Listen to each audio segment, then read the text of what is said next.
السلام علیکم. د درادم خیل په غرونو د ژمي پیله باران وشوه.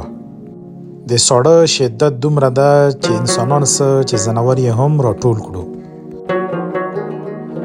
د باران سره خشکي ډیر حد له کمه شوه.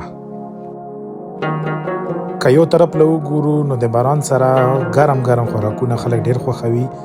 نو تاسو کتلی شو په درادم خیل بازار کې د ګرم چپس پخیږي او هر یو سړی ورته رسي، ماشوم ستر او دا چپس خوري او ځان ګرموي.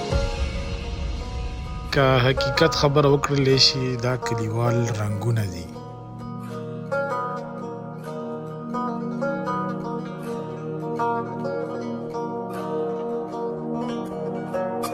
دا خبره د منلو ده چې درادم خیل له پاک ډېر ښایست ورکړی او دا دلکش نظارې تاسو کتلی شو.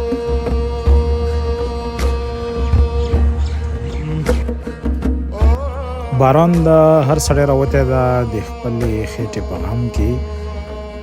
ځکه خو یې ګنه چې د خېټې غمه د جانان په غم دې پویه نه کړم او داسې دې ورک کړم چې د ځان په غم دې پویه نه کړم. دا تاسو کتلی شو درادم خیل مزیدار بازار او ښایسته نظارې.